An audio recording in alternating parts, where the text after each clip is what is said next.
তোমার আদর্শ কুকুর পশু প্রাণীর মতো, কুকুর স্ত্রীর মতো। চাঁদাবাজি করবা কেন? ভিক্ষা করে খাও। ভিক্ষা একটা উপার্জনের পথ, এটা শেষ পথ। 1 নম্বর উপার্জনের পথ হলো দিন মজুরি, মানুষের বাড়িতে কাজ করো, সন্ধ্যায় টাকা পাবা। 2 চাকরি করো, 25 দিনের টাকা শেষ হবে, থাকতেও পারে। 3 জমি চাষ করা, হয় সমান সমান, না হয় 10, জমি চাষ করে খাও। 4 ব্যবসা করো, সবচেয়ে ভালো কাজ।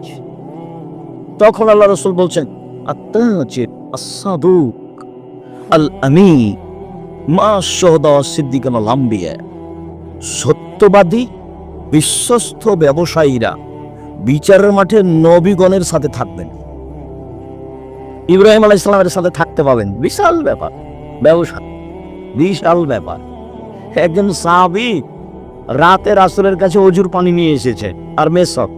আল্লাহ রাসূল খুশি হয়ে গেলেন, খুব খুশি হয়ে রাসূল সাল্লাল্লাহু আলাইহি সাল্লাম বলছেন, সালমা শেতা, কিছু চাও, খুশি হয়েছে, কিছু চাও। তখন সাহাবী বলছেন, আসআলুকা মুরাফাকাতাকা ফিল জান্নাহ, আপনার সাথে জান্নাতে থাকতে চাই। আপনার সাথে জান্নাতে কি আর চাইবো দুনিয়াতে? এটাই চাই, এটাই চাওয়া। তখন রাসূল সাল্লাল্লাহু আলাইহি সাল্লাম বলছেন, না, এটা নয়, অন্য কিছু চাও। তখন সাহাবী বলছেন, হুয়া যাক, ওটাই চাই। তখন রাসূল সাল্লাল্লাহু আলাইহি সাল্লাম বলছেন, দেখো, আইনি আলা নাফসিক বিকাসরাতিস সুজুদ, বেশি নফল পড়ে, তাহাজ্জুদ পড়ে আমাকে সাহায্য করো।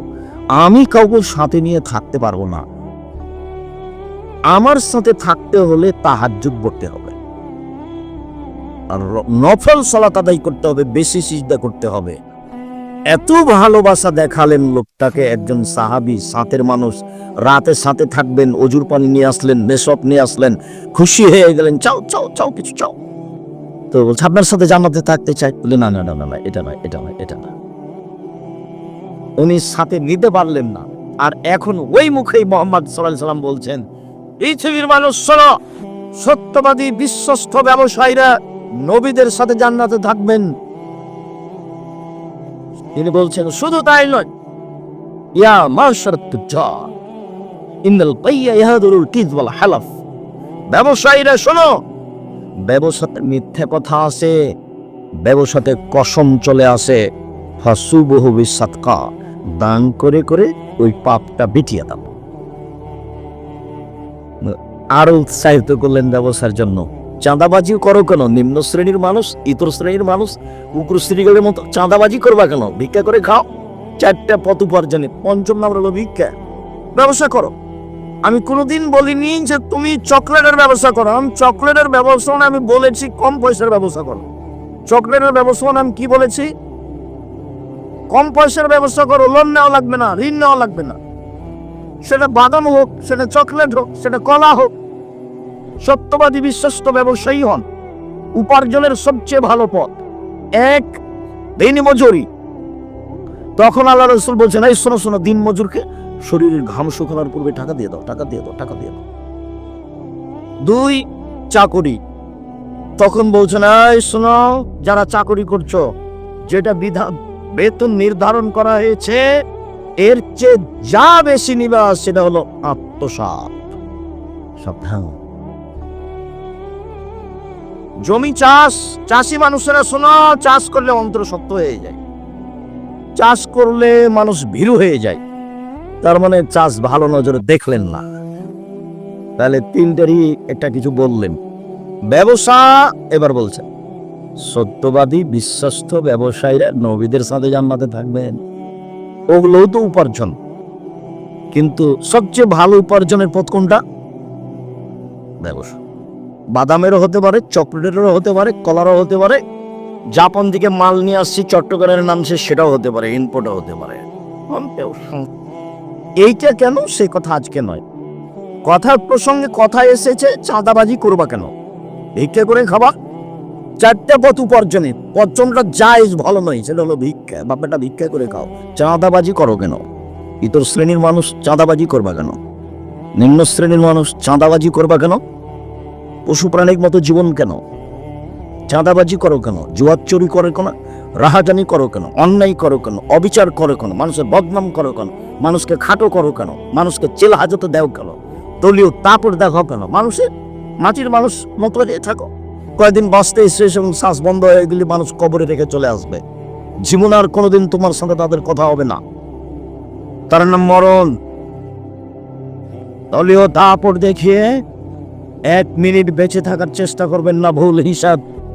ক্ষমতা দেখিয়ে মানুষকে অপমান করে, চাঁদাবাজি করে, সারা দেশটাই চাঁদাবাজি। মানুষ বলছে যে বিবাহ করলে চাঁদা দিতে হবে। চাঁদাবাজকে এমন কেউ ভিক্ষে করে খাও? বুঝে না ওরা, অন্তর আছে বুঝে না, দেখেও দেখে না ওরা, চক্ষু আছে দেখে না, শুনেও শোনে না ওরা, কান আছে শোনে না। ওলায়েকা কালানাম, তারা পশু পালনের মতো, তারা গরু ছাগলের মতো, তারা কুকুর শিরের মতো। ভালো মজার বরং তার চেয়ে খারাপ। যারা চাঁদাবাজিটা করে তারা কুকুর শ্রেণীর চেয়ে খারাপ। যারা জুয়াচুরি করে, যারা দাগাবাজি করে, যারা রাহাজানি করে, যারা লুটতরাজ করে, যারা মানুষকে অপমান করে, খাঁটি করে, জেল হাজতে দেয়, যারা দলীয় দাপট দেখায়, ওরা কুকুর শ্রেণীর চেয়ে খারাপ। আমি আব্দুর রাজ্জাক বিন ইউসুফ প্রমাণ দিতে না পারলে জাতির সামনে আসবো না। 90 সাল থেকে বলছি, 90 সাল থেকে 1 মিনিটের জন্য পিছু হটা লাগেনি। আলহামদুলিল্লাহ, কোনোদিন লাগবে না। আপনি কি বলবেন, কি করবেন, এই হিসাব আমি করি না, ওর ওই পাতা আমি পড়ি না। আমি মুসলিম চির রণবীর, মরণকে করি না ভয়, মরলে শহীদ, বাঁচলে গাজী, আমার উভয়ই সমান। মরাও যতটুকু, বাঁচাও ততটুকু। মরলেও জান্নাতি, বাঁচলেও জান্নাতি, এটা বিশ্বাস রাখি। 1 মিনিটের জন্য করোনার 5 পয়সা দাম দিই না। এবং এত শক্ত অবস্থানে থেকে আমি ভালো অবস্থায় আছি, আলহামদুলিল্লাহ। কারো কাছে নত হওয়া লাগে না, রুচির জন্য দৌড়াদৌড়ি করা লাগে না। কিভাবে আল্লাহ চালায় সেটা আমি নিজে। বুদ্ধি দিয়ে রুজি হলে আমার রুজি হতো না, বুদ্ধি দিয়ে রুজি হয় না, রুজি উপরে আছে। এই দেশের মাটিতে বড় বড় বিত্তশালী ব্যবসায়ী আছে, সিগনেচার করতে পারে না। আর যারা অধীনস্থ কাজ করছে লোক যারা, তারা অনেকে মাস্টার ডিগ্রি পাস আছে, মেধাবী আছে, বিদেশ থেকে পড়ে এসেছে, তার অধীনে কাজ করে, তার নাম রুজি। রুজি উপর থেকে আছে, বিশ্বাস করে পথ সহজ হবে। আমি তো দেখে আসছি। আপনাকে মানুষের মতো মানুষ হওয়ার জন্য অনুরোধ জানাচ্ছি। ছেলে মেয়ের অত প্রশংসা করবেন না। আমার ছেলে গোল্ডেন পেয়েছে, আমার ছেলে A+ পেয়েছে, আমার ছেলে ডাক্তারি লাইনে পড়ে, আমার ছেলে বড় ডাক্তার, এত প্রশংসা করিয়েন না। বড় ডাক্তার তো আমিও জানি, পিজি হাসপাতালে একটা 3 লক্ষ টাকা মাসে বেতন পায়। তো ওই কোম্পানির ওষুধ লেখে আপনার ছেলে যে কোম্পানি তাকে টাকা দিয়েছে। এখন আপনি বলেন যে আমার ছেলেটা কুকুরের চেয়ে ভালো, বলেন তো দেখি আপনি। আমি বলছি আপনার ছেলেটা কুকুরের চেয়ে খারাপ, শুকুরের চেয়ে খারাপ, আপনি তার চেয়ে ভালো বলেন দেখি, কি দিয়ে বলেন?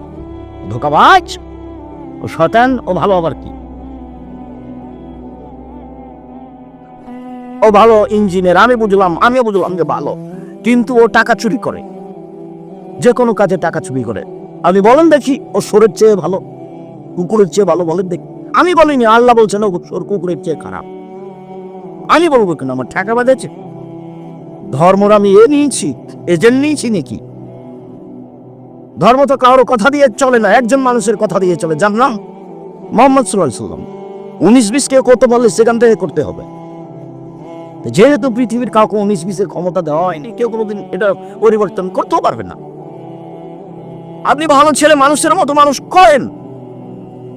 আমি তো 90 সাল থেকে 36 বছর চলছে, 36 বছরে আমি বলেছি এ দেশে কোনো শিক্ষিত মানুষ শিক্ষামন্ত্রী হয়নি। এখনো বলছি, এই মুহূর্তে বলছি। কেন?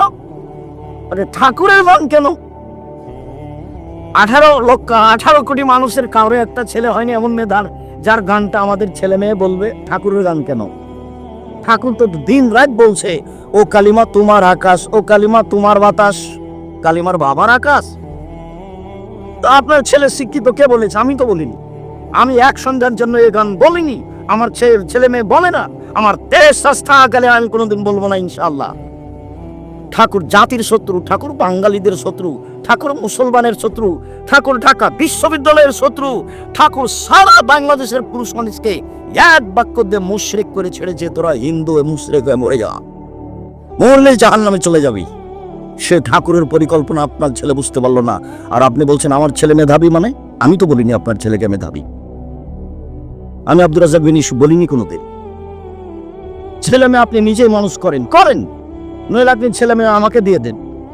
আমি জিম্মেদারি নিচ্ছি, যে কোনো মূল্যে আমি চেষ্টা করবো আমার ছেলে মেয়েকে মানুষের মতো মানুষ করা। ৪৫ লক্ষ টাকা বেতন দিই শিক্ষককে, ১/২ কোটি টাকা মাসে বেতন দিই, ১/২ কোটি টাকা মাসে বেতন দিই আপনার ছেলে মেয়েকে শিক্ষিত করার জন্য। মানুষের কাছ থেকে, আপনার কাছ থেকে পয়সা চেয়ে নিয়েছে, এত বড় প্রতিষ্ঠান চালাই শুধুমাত্র আপনার ছেলে মেয়ের জন্য। আপনি নিজের ছেলে মেয়ে মানুষের মতো মানুষ করে, যে আকীদা আদর্শ বুঝতে পারবে, আকীদা কাকে বলে, আদর্শ কাকে বলে, বিদ্যা কাকে বলে। যদি না পারেন আমাকে দেন, আমি জিম্মেদারি নিতে চাচ্ছি। আপনার বাড়ির পাশে আছে ১০০ বিঘার উপরে জমি, আপনারা সবাই দেখেছেন ১০০ বিঘা। এই যে ২-১ কাঠা, এই যে ২-১ শতক। আমি আমার ক্ষমতা দিয়ে করেছি, দাপট দিয়ে করেছি, কৌশল দিয়ে করেছি? আমি তো কৌশলই জানি না। আমার মোবাইলটা রিং হলে আমি অন করতে পারি, আপনার নাম্বারটা আমি সেভও করতে পারি না। আপনি কি গালি দিয়েছেন আমি সেটা দেখতেও জানি না। আমি তো আপনার ছেলে মেয়ের জিম্মেদারি নিতে চাচ্ছি। ছেলে আপনি নিজে মেয়ের লালন পালন করুন। একবার স্ত্রী করুক। রাসূল সাল্লাল্লাহু আলাইহি সাল্লামকে যখন জাবের যখন বললেন রাদিয়াল্লাহু তাআলা আল্লাহ রাসূল সাল্লাল্লাহু আলাইহি সাল্লামকে, যে আল্লাহ রাসূল আমি বাড়ি যাব, আমাকে বাড়ি যেতে অনুমতি দেন, আমি নতুন বিবাহ করেছি। তখন রাসূল সাল্লাল্লাহু আলাইহি সাল্লাম বলছেন যে তুমি কুমারী মেয়ে বিবাহ করেছো না তালাক প্রাপ্তা মেয়ে বিবাহ করেছো?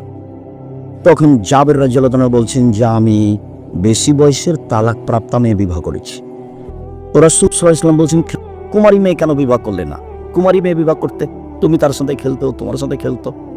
তখন তিনি বলছেন আল্লাহ রাসূল শোনেন একটা কথা, আমার আব্বা উহুদের যুদ্ধে শহীদ হয়েছেন ৯ জন ছেলে মেয়ে রেখে, ৯ জন। আমার আব্বা উহুদের যুদ্ধে শহীদ হয়েছেন ৯ জন ছেলে মেয়ে রেখে। কতজন? ৯ জন। আমার ৯ জন বোন আছে, আখরাহুয়ান আতাজাওয়াজা মিসলাহুন্না, তাদের মতো কম বয়সের মেয়েকে আমি বিবাহ করা পছন্দ করিনি ৪টা কারণে। আমি বেশি বয়সের মেয়ে বিবাহ করেছি ৪টা কারণে। আমি কম বয়সের মেয়েকে বিবাহ করা পছন্দ করিনি ৪টা কারণে। এক, লিতুয়াল্লিমা হন্না, আমার স্ত্রী যেন আমার বোনদেরকে বিদ্যা শিখাতে পারে, এই জন্য আমি বেশি বয়সের মেয়ে বিবাহ করেছি। ২, তুয়াদ্দেবা হন্না, আমার স্ত্রী যেন আমার বোনদেরকে শিষ্টাচার শিখাতে পারে, শিষ্টাচার। তো আপনার মেয়ে ভ্যানিটি ব্যাগ ঘাড়ে নিয়ে ৮০০ বোরকা পরে কাঞ্চন বাজারে চলে যাচ্ছে, এটা শিষ্টাচার? এটা শিষ্টাচার নাকি? ওই বলুক। আপনি এসার সালাত আদায় করে গিয়ে দোকানে বসে থাকছেন, ল্যাংটা মেয়ে নাচতে আপনি ভাবে চেয়ে আছে, আপনি ভালো মানুষ? কেউ যদি আপনাকে বলে যে আপনি কুকুরের চেয়ে খারাপ, তো আপনি কি বলবেন? হ্যাঁ, ইয়েমো বলছিস কেন? আমি তো ভালো মানুষ, বলেন তো দেখি যে আমি তো ভালো মানুষ। ল্যাংটা মেয়ে নাচছে আর আপনি বলছেন আমি ভালো মানুষ, আপনি তো চুপি হয়ে যাবে। আপনি ভালো মানুষ বলবেন কি দিয়ে? আপনার মেয়ে একটা ৮০০ বোরকা পরে চলে যাচ্ছে কাঞ্চন বাজারে বাজার করতে, ওর বাপ মরে গেছে, ওর শ্বশুর মরে গেছে, ওর দেবর মরে গেছে, ওর ভাসুর মরে গেছে, ওর বোনের ছেলে মরে গেছে, ওর ভাইয়ের ছেলে মরে গেছে, দেশ না রেখে ও বাজারে গেলে কেন? যাবে কেন? যাবে কেন? কোন শরমে যাবে? কোন লজ্জায় যাবে? যাই কেন? বাজার কেন? তার স্বভাব কেন যাবে বাজারে? আহাপুল বিলাদে মাসাজিদ ও হাব গাজুল বিলাদ আসকহা, সবচেয়ে ভালো জায়গা মসজিদ, সবচেয়ে খারাপ জায়গা বাজার। তো আপনার বউ বাজারে যায় কেন? আপনার মেয়ে বাজারে যায় কেন? ওর মা ভালো নাই সেই জন্য, ওর মাই খারাপ। ওর মা তাকে শিষ্টাচার শিখাতে পারেনি। শিষ্টাচার কাকে বলে? নখ বড় আছে, এটাই কি শিষ্টাচার? নখের নীল পালিশ আছে, এটাই কি শিষ্টাচার? ঘাড়ে ভ্যানিটি ব্যাগ আছে, এটাই কি শিষ্টাচার? এই লম্বা মোবাইল টিপে, বড় মোবাইল টিপে ল্যাংটা মেয়ে দেখছে আপনার মেয়ে, এটাই কি শিষ্টাচার? আপনি বসে দোকানে গল্প করছেন, এটাই কি শিষ্টাচার? দোকানে বসে বসে কে কত ভোট পেল, কে কি পেল, দিন রাত মানুষের বদনাম করছেন, সেটাই কি শিষ্টাচার? এটা হলো, এরই নাম পশু প্রাণী। বুঝেও বুঝে না ওরা, অন্তর আছে বুঝে না, দেখেও দেখে না ওরা, চক্ষু আছে দেখে না, শোনেও শোনে না ওরা, কান আছে শোনে না। উলাইকা কাল আনাম, তারা পশু প্রাণীর মতো, তারা গরু ছাগলের মতো, তারা কুকুর শিলের মতো, ভালো মাজাল বরং তার চেয়ে খারাপ। এরাই গরু ছাগলের মতো, এরাই কুকুর শিলের মতো, এরাই পশু প্রাণীর মতো। এই মহিলাই পশু প্রাণীর মতো, এই মেয়েটা এবং এর মা দুইজনই পশু প্রাণীর মতো, গরু ছাগলের মতো। এই ছেলে, আমি যদি প্রমাণ করতে না পারি, জাতির সামনে বক্তব্য দেবো না। ৯০ সাল থেকে আছি মাঠে একই ভাষায়। কতদিন থেকে? ৯০ সাল থেকে। কতদিন চলছে? 36 বছর একই ভাষা তাইছে, ভাষাও পরিবর্তন হয়নি। নতুন কোনো বক্তব্য আমি জানি না, কোনো কলা কৌশল জানি না, এভাবেই আছে। ভালো হন। আমার 16 বছর ছাত্র জীবন, 88 আগস্টের 20 তারিখ রোজ বুধবার বিকাল 3টা থেকে শিক্ষক। 88 আগস্টের 20 তারিখ রোজ বুধবার বিকাল 3টা থেকে শিক্ষক। 88 আগস্টের 20 তারিখ রোজ বুধবার থেকে এখন পর্যন্ত আমি কোনোদিন দোকানে বসিনি। আমি মরে গেছি? কোনোদিন বসিনি। কোনোদিন চায়ের স্টলে বসে চা খাইনি। মরে গেছি নাকি? বেঁচে আছে তো। ভ্যানিটি ব্যাগ তো দূরের কথা, আমরা তো বাজারেই যাই না। আমাদের বাড়ি মানুষজন বাজারে ওভাবে যায় না। মা বাদের বয়লারা বাজারও তো ভাবাই যেমন তা আমরা তো বেঁচে আছি দুনিয়াতে, মরে গেছি নাকি? আপনার স্ত্রীর আপনি মরে গেছেন কেন? আপনি শক্ত হয়ে যান, সুন্দর হন, রাসূলের নীতিতে বসবাস করেন, সুন্দর শিষ্টাচার শিখাবে, আমার বন্ধুদেরকে সাজগোজ করে পরিপাটি করে রাখবে। 4, আমার বন্ধুদেরকে পাহারা দিবে। তাহলে ক্ষতি হয়েছে আপনার স্ত্রীর কারণে। আপনার স্ত্রী আপনার ছেলে মেয়েকে 1 বিদ্যা শিখাবে, 2 শিষ্টাচার শিখাবে, 3 সাজগোজ করে পরিপাটি করে রাখবে, 4 পাহারা দিবে। দেয় না কেন? দেয় না কেন? ইবাদতের জগতে সবচেয়ে দামি গুরুত্বপূর্ণ ইবাদত সিয়াম। সিয়ামের বিনিময়ে সরাসরি জান্নাত। সিয়াম পালন করে 2-4-10 নেকি হয় না। বাচ্চা, ওই বাচ্চাটা পাশ থেকে উঠে চলে গেল, আপনি খেয়াল করছেন না কেন? ও তো কথা বুঝে না, কিন্তু আপনাকে ধরে আটকে রাখতে হবে, নাহলে পরিবেশ নষ্ট হবে। অল্প কিছুক্ষণ সিয়াম পালন করে নেকি হয় না, 2-4-5 নেকি পান না। সিয়ামের বিনিময় সরাসরি জান্নাত। অন্য কাজে নেকি পাওয়া যায়। 10 টাকা দান করলাম, ভক্ষবীরকে ভিক্ষা দিলাম, 10 নেকি। আল্লাহ বলছেন ফেরেশতাকে, আল্লাহ বলেন নেকি লিখো লিখো লিখো লিখো, বাড়াও বাড়াও বাড়াও বাড়াও, 10 700 লিখো, আরো বড় আরো বড়। সিয়াম এরকম নেকি নয়। কেউ যদি জানাজায় যায়, 1 উহুদ পাহাড়ের সমান নেকি। মাটি দেওয়া পর্যন্ত থাকলে 2 উহুদ পাহাড়ের সমান নেকি। এটা আবার কি? 1 উহুদ পাহাড় হলো 4 কিলোমিটার প্রশস্ত, 8 কিলোমিটার লম্বা। নিচে কত কিলো আছে কেউ জানে না। তাহলে জানাজাতে গেদেই 1 উহুদ, তাহলে একটা পরিমাণ হলো, তাহলে একটা কি হলো? পরিমাণ হলো। জানাজাতে নেকি পাওয়া যায়, কিন্তু সিয়াম এরকম নয়। দেখেন, আবু সাইদ খুদরি রাদিয়াল্লাহু তাআলা আনহু বলেন, রাসূল সাল্লাল্লাহু আলাইহি সাল্লাম বলেছেন, মান সামা ইয়াওমান ফি সাবিলিল্লাহ বাহাদাল্লাহু ইয়াওমান নারি সাবিনা কারিফা। কেউ যদি আল্লাহকে সন্তুষ্ট করার জন্য একদিন সিয়াম থাকে, তাহলে আল্লাহ তাকে জাহান্নাম থেকে 70 বছরের বদদূরে সরিয়ে দেন। 2, আমর ইবনে আব্বাস রাদিয়াল্লাহু তাআলা আনহু বলেন, রাসূল সাল্লাল্লাহু আলাইহি সাল্লাম বলেছেন, মান সামা ইয়াওমান ফি সাবিলিল্লাহ। কেউ যদি আল্লাহকে সন্তুষ্ট করার জন্য একদিন সিয়াম থাকে, বুইদাত মিনহুন নার মাসিরাতা মিয়াতে আম, তাহলে জাহান্নামকে তার থেকে আল্লাহ 100 বছরের বদদূরে সরিয়ে দেন। 3, উমামা বাহিলি রাদিয়াল্লাহু তাআলা আনহু বলেন, রাসূল সাল্লাল্লাহু আলাইহি সাল্লাম বলেছেন, মান সামা ইয়াওমান ফি সাবিলিল্লাহ। কেউ যদি আল্লাহকে সন্তুষ্ট করার জন্য একদিন সিয়াম থাকে, জাআলাল্লাহু বাইনাহু ওয়া বাইনা নারি খানদাক কামা বাইনাস সামাই ওয়াল আরজ, তার মাঝে আর জাহান্নামের মাঝে আল্লাহ একটা গর্ত এই দয়া করে কথা বলবেন না, আপনার খুব জরুরি, এটা আমি বুঝছি, কিন্তু দয়া করে এখন বলিয়েন না। আমি আপনাকে সম্মান করতে চাই। ভালো হবে আপনি আমাকে সম্মান দেওয়ার মতো সুযোগ দেন, আমি খুশি হব। যতই ক্ষতি হোক কথা বলবেন না, যা হবে হবে। এই টেনশন ভোগ করেন না যে আপনার হিসেবে টাকা দিব কিভাবে, 50,000 লাগবে, 1 লাখ টাকা লাগবে, কি যে লাগবে, ঝামেলা। অত টেনশন করছেন নাকি? কোনো টেনশন নেই, কোনো দুশ্চিন্তা ভোগ করতে হবে না। এবার ধৈর্যের সাথে বসে থাকেন, আল্লাহ ভরসা। 2013 সালের 24 আগস্ট রোজ মঙ্গলবার হাঁটাবো রূপগঞ্জ জামিয়া সালাফিয়া কাঠরোদ আছেন, নিজে বলেছিলাম আমার হাতে টাকা নাই, এ কথাও সত্য। এখানে প্রতিষ্ঠান গড়বে, এ কথাও সত্য। ইনশাল্লাহ গড়বেই গড়বে। সে প্রতিষ্ঠান 100 বিঘা জমির উপর অবস্থান করে, 100 বিঘা।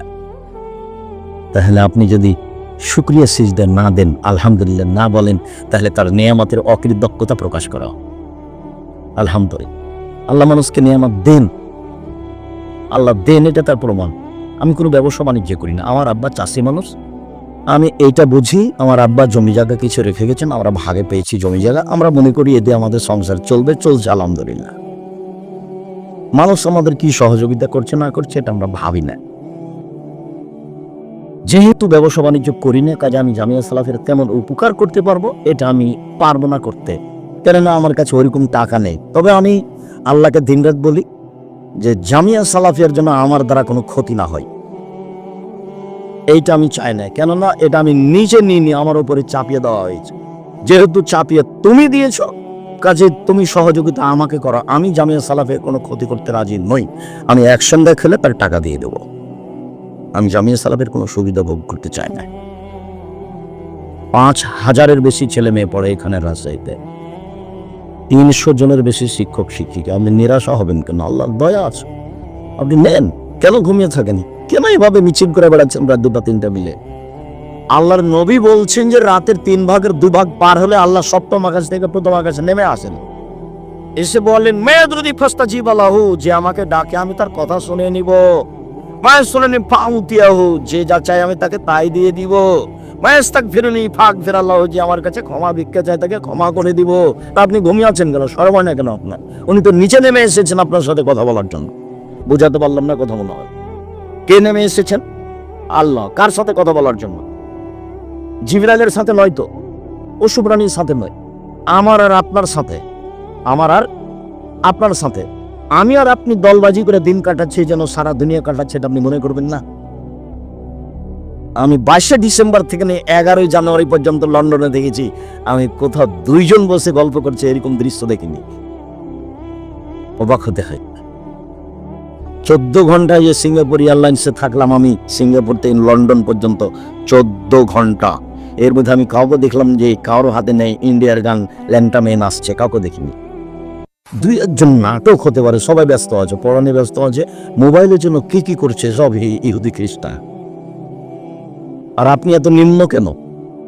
আপনার হাতে মোবাইল থাকে, আপনি আপনার ঘরে ল্যাংটা মেয়ে দেখেন, আপনার স্ত্রী তার ঘরে দেখে, আপনার বড় মেয়ে তার ঘরে দেখে, আপনার ছেলে ওই ঘরে দেখে।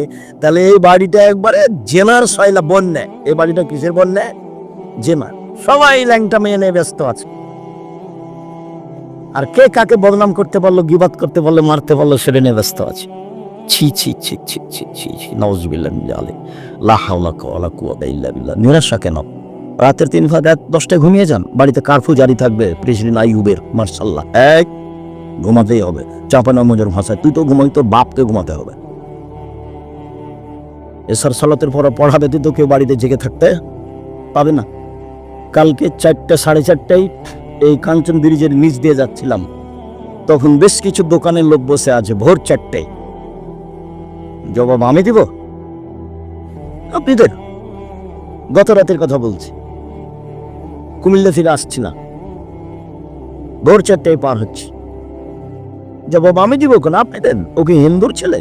ও কি ইহুদির ছেলে? ও কি খ্রিস্টানের ছেলে? জবাব আপনি দিবেন। জন্ম দিয়েছেন আপনি, জবাব আপনি দিবেন না? আপনি দেন। নিরাশার কিছু নেই, একবারে শক্ত অবস্থানে থাকবেন। রাত 10টায় ঘুমিয়ে যাবেন, রাত 3টায় উঠবেন, তাহলে কয় ঘন্টা ঘুমানো হলো? 5 ঘন্টা।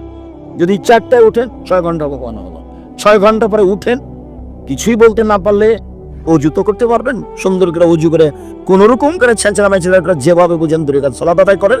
2 রাকাত সালাত আদায় করে এখন হাত তুলে আল্লাহকে বলেন কান্নাকাটি করে যে আমার একটা ভালো ব্যবস্থা করে দাও, আমার ছেলেটা ভালো করে দাও। কিছু তো বলতে পারবেন, আমার ছেলেটা দুনিয়ার বদ শয়তান, ওকে ভালো করে দাও, এটা বলেন। নাহলে কাঞ্চন বাজারে একটু জমির ব্যবস্থা করে দাও, কিছু বলেন, ওর অভাব নেই, দিতে পারে। আপনি বলছেন না তো কেমনে হবে? আপনিও মোবাইলের ব্যস্ত, দোকানে ব্যস্ত, ছেলেও ব্যস্ত, সবাই শয়তান, কেমনে হোক? উনি তো নেমে এসে বলছেন কে আমাকে ডাকে আমি তার ডাকে সাড়া দিব, কে আমার কাছে কিছু চাই, যে যা চাই তাকে তাই দিয়ে দিব। কে আমার কাছে ক্ষমা ভিক্ষা চাই তাকে আমি ক্ষমা করে দিব। একদিন সিয়াম থাকলে জান্নাত 70 জাহান্নাম 70 বছরের পথ দূরে সরে যাবে। 2, একদিন সিয়াম থাকলে জাহান্নাম 100 বছরের পথ দূরে সরে যাবে। 3, একদিন সিয়াম থাকলে জাহান্নাম 500 বছরের পথ দূরে সরে যাবে। 3টা হাদিস মিলে সিয়ামের ফলাফল লোকটা জান্নাত পাবে। তো নেকি হলো না জান্নাত হলো? পৃথিবীতে এরকম কোনো ইবাদত নেই। হজ করে, হজ কবুল হলে লোকটা হয়ে যাবে সেই দিনের মতো যেদিন তার মাতাকে জন্ম দিয়েছে, নিষ্পাপ হয়ে যাবে। কিন্তু বিনিময় জান্নাত হবে এটা নয়। হজ করলে জান্নাত পাওয়া যায়, যেতে পারে, ওর একটা বিনিময় নেকি আছে। আর সিয়ামের বিনিময় হলো জান্নাত। এই যে দেখেন, সম্মানিত দিনী ভাই বোন, ভিন্ন ধরনের ইবাদত সিয়াম। রাসূল সাল্লাল্লাহু আলাইহি ওয়াসাল্লাম বলেন জান্নাতের 8টি দরজা রয়েছে। একটি দরজার নাম রায়হান। রায়হান শব্দের অর্থ হলো পানি পান করে তৃপ্তি লাভ করা। এই যা দাখালা কিরম উগলেকা, যেদিন বিচারের মাঠে সিয়াম পালনকারী শেষ ব্যক্তি ঢুকে যাবে জান্নাতে, তখন এই দরজা বন্ধ করা হবে। স্পষ্ট করি, বুখারী মুসলিমের হাদিস। জান্নাতের 8টা দরজা আছে। জান্নাতীরা সব দরজা দিয়ে ঢুকবে। ফেরেশতারা গেটে থাকবেন, বলবেন এই শোনো যারা হজ করেছে এই দরজা দিয়ে আসো, এই শোনো যারা দান করেছে দরজা দিয়ে আসো, এই শোনো যারা সিয়াম পালন করেছে দরজা দিয়ে আসো, এই যারা সালাত আদায় করেছে দরজা দিয়ে আসো। তো এই সুযোগে আবু বকর সিদ্দিক রাদিয়াল্লাহু তাআলা আনহু বলছেন, আল্লাহর নবী, এমন কি কেউ হবে যাকে সব দরজা থেকে ডাকা হবে? আবু বকর সিদ্দিক, আসেন আসেন এই দরজা দেন, জানে এই দরজা দিয়ে আসেন, আরে না এই দরজা দিয়ে আসেন। তখন রাসূল সাল্লাল্লাহু আলাইহি ওয়াসাল্লাম বলছেন, আবু বকর সিদ্দিক, হ্যাঁ, এমন ব্যক্তি হবে যাদেরকে সব দরজা থেকে ডাকানো হবে, আর তুমি তার মধ্যে। কি করলেন জীবনে? হুড়াহুড়ি করে, মারামারি করে, হইচই করে, মুখ খুলবেন না জীবনে। মুখখান বন্ধ রাখেন, মুখ খুলবেন না জীবনে। উপার্জনের 4টা পথ, যেটা ভালো লাগে বাছাই করেন। কোনোটা না পারলে ভিক্ষে। জুয়াচুরি নেই, দাগাবাজি নেই, ধোকাবাজি নেই, চাঁদাবাজি নেই, মারামারি নেই, দল নেই, কিচ্ছু নেই। উপার্জনের পথ কয়টা? 4টে। কোনোটাই যদি করতে না পারি তাহলে শেষে কি? ভিক্ষা। ওটা পছন্দ নেই, তবে জায়েজ। এরপরও মানুষের বিরুদ্ধে লড়বেন না কখনো, ভুলেও না। সম্মানিত দিনী ভাই বোন, বলছিলাম, এই ছেলে, তোমরা পরে আসছো ঠিক আছে, ভালো। একবারে একখানে বসে থাকবা। কোনো কথা যদি তোমাকে ভারী লাগে তবু বসে থাকো। ভারী লাগতেই পারে, কারণ আমি তো আর কণ্ঠস্বরে বক্তব্য দিতেও পারি না। খুলনাতে একদিন বক্তব্য দিতে গেছি, তো 1 ঘন্টা পরে মহিলারা বলছে, চলো যাই, বাড়ি যাই, আজ মনে হয় বক্তব্য দিবে না, খালি কথা বলছে। তার মানে কণ্ঠস্বরে যখন বক্তব্য হবে তখন তার নাম বক্তব্য। তো কই কণ্ঠস্বরে তো বক্তব্য দিচ্ছে না। তো এখন বুঝলাম যে এই লোক আর বক্তব্য দিবে না, খালি কথা বলছে, চলো যাই, বাড়ি যাই। তো আপনি ধৈর্যের পরিচয় দিন, অল্প সময় আপনার জন্য ভালো হবে, আমাকেও ভালো লাগবে। সম্মানিত দিনী ভাই বোন, এই দরজা বন্ধ হয়ে গেছে সিয়াম পালনকারী, বাকিগুলো খোলা আছে। মানে হজ করে এই দরজাতে ঢোকা যাবে, দান করে ওই দরজাতে ঢোকা যাবে, কিন্তু সিয়াম ছাড়া এই দরজাতে ঢোকা যাবে না। সিয়াম সবচেয়ে দামি ইবাদত, ভিন্ন ধরনের ইবাদত। উমামা বাহিরি রাদিয়াল্লাহু তাআলা আনহু বলেন, রাসূল সাল্লাল্লাহু আলাইহি সাল্লামকে আমি বললাম, আল্লাহ নবী, মুরদি বিআমালি, আল্লাহ রাসূল আমাকে একটা আমলের কথা বলেন তো, যাতে আমি জান্নাতে চলে যাব। তখন রাসূল সাল্লাল্লাহু আলাইহি সাল্লাম বললেন, ওমা আলাইকা বিসসাম ফাইনাল্লাহু মিসলাহু, তুমি সিয়াম পালন করো। ইবাদতের জগতে সিয়ামের মতো কোনো ইবাদত নেই। এটা সিয়াম, হজ সিয়ামের মতো না, না, না। দান সিয়ামের মতো না, না, না, না। আল্লাহ রাসূল না করে দিয়েছে, এটা সিয়াম, এর মতো কোনো ইবাদত নেই। সালাত সিয়ামের মতো না, না, না। সিয়াম এমন একটা ইবাদত, এর মতো পৃথিবীতে কোনো ইবাদত নেই।